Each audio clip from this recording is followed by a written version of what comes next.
It's not ruling us today. Is not a party as brutal, as openly brutal as the Stalinist Russia was. It's not yet a police state imposing upon us to say that 2 and 2 are 5. But the police state, of course, every single one of you knows, is certainly closing in, both here and in the United States for sure and certain.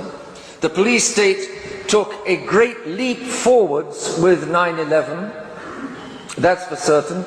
And I hope none of you believe that 9/11 is what it was presented to be. It was, of course, the 2 towers came down, but it was absolutely for certain not 2 aeroplanes which brought down those 2 towers.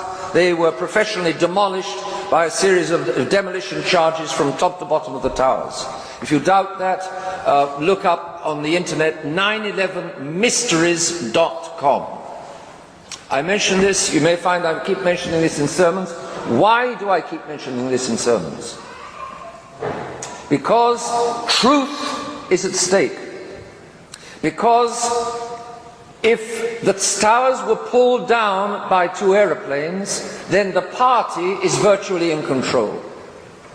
The party has got hold of people's minds. The party can push over all kinds of propaganda and lies in its media. And if the people swallow the lies, they will be enslaved. Our Lord said, the truth will make you free, the corollary of which is lies will enslave you. At the moment, the whole world is being told lies by these media, by the government, by the politicians, by the universities, by the teachers, and worst of all, alas, by the cardinals and the highest authorities in the church. We are being enslaved by lies, and the most outstanding global lie of recent times to enslave the minds of all of us, or to deceive the minds of all of us, and thereby to enslave us by making us all believe that the police state is a good thing and a necessary thing, which is why the police state has advanced in leaps and bounds as it has.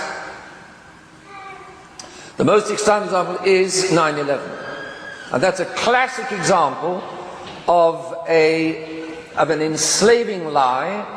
2 and 2 are 5. Those towers were brought down by 2 aeroplanes, and it was an aeroplane that struck the Pentagon. That's totally impossible that an aeroplane struck the Pentagon. A commercial aeroplane has a very soft nose. You don't have a nose of titanium and steel. That's not what an aeroplane could fly with. If you tried taking off with that, it would nosedive immediately. It's lifted off the airport if it had such a heavy nose. The nose of a commercial aircraft is very soft. It's just a little aluminium covering the radar of the plane, which is usually up in the nose. The nose is very soft. Whatever hit the Pentagon went through punched its way through 6 of the 10 18-inch stone walls between outside the Pentagon and its inner courtyard. There are 5 rings of buildings, each with an outer and an inner wall, and whatever hit the Pentagon went through 6 of those 10 walls before it came to a stop. The photographs are there, the evidence is there, it's clear as clear can be. The newspapers, of course, did not publish those photographs, but they do exist. Then it can only have been a guided missile which struck the Pentagon. Can only be. Guided missiles have a tough nose, titanium and steel, with an explosive charge of 2 charges. One charge to penetrate the wall that they're penetrating, and then the second charge to explode inside, and that's exactly what the photographs show, with a fire running up and down inside the outer ring of the Pentagon.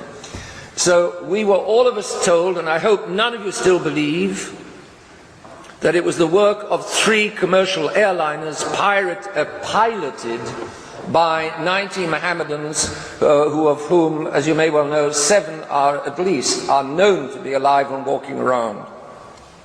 Lies, lies, lies. And that's where it's at. lies or truth. And you will have today some decent non-Catholics like George Orwell, a decent and intelligent man, some decent men who realize that what is at stake here, even before, in a certain sense, even before religion is the problem, even before God is in question, there's truth. Does there exist truth? Is there truth? And Winston says, freedom is to say that 2 and 2 are 4. In other words, freedom, Winston's idea of a good way of life is a way of life with freedom. Freedom is his measure, like for many people today, is his measure of goodness.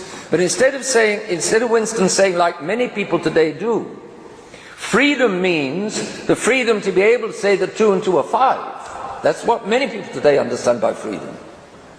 Freedom is a dangerous ideal. It's precisely indeterminate. There's no truth in it. It will ultimately undermine truth. But in any case, Winston's measure of something healthy, something sound, something different from the totalitarian world all around him, Winston's idea is that the basic is 2 and 2 are 4. If only 2 and 2 are 4 are still maintained, then we've got an anchor on which truth, objective truth can hang. And if there's an objective truth, then man is not number one. And that's what modern people don't want to hear. Modern people want to pretend that man is number one. In other words, that man replaces God. When Pius X became Pope, the great Pius X, at the beginning of the last century, in his first encyclical, he said, the problem is, and this is 100 years ago, a little over 100 years ago now, 1903, he said the problem is man trying to take the place of God. That's exactly it. And it can't be done.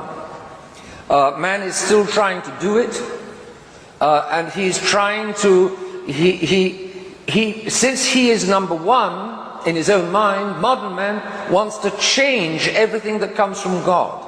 Modern man wants to prove that he can dominate, just like O'Brien wants to be able to dominate 2 and 2 are 4 and change 2 and 2 are 4, or change it at least in people's minds. Similarly, modern man wants to take any reality of God and twist it, change it, dominate it, to prove that he is God and not God is God. And the result is that in Pascendi, Pope Pius X, his great encyclical, which will be probably the subject of the next conference I'm able to give here. This year is the anniversary, the 100th year, a few weeks ago, earlier this month, September the 8th, just 2 weeks ago, the anniversary of Pascendi. And in that encyclical, Pope Pius X says exactly the same thing. He says that modernism is based on this philosophy, on modern philosophy, whereby man cannot know beyond the appearances.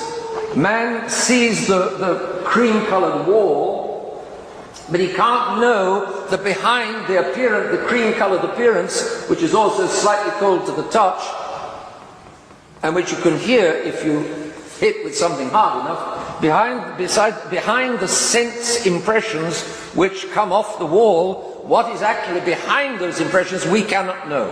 So says modern philosophy. Why? Because if man picks up the appearances of things but doesn't know what's on the other side of the appearances, then he makes what's on the other side of the appearances, and that's modern philosophy. Phenomenism, phenomenology. The phenomena are the appearances. And so phenomenology is the idea that we don't and cannot know what's on the other side of the appearances. It's lunatic, it's madness. But again, man says, okay, the appearances are given, yes, but it's I who make them, the things, what they are. The thing in itself is unknowable, das Ding an sich, Immanuel Kant. It's I who make it what it is. Same thing. A truth comes from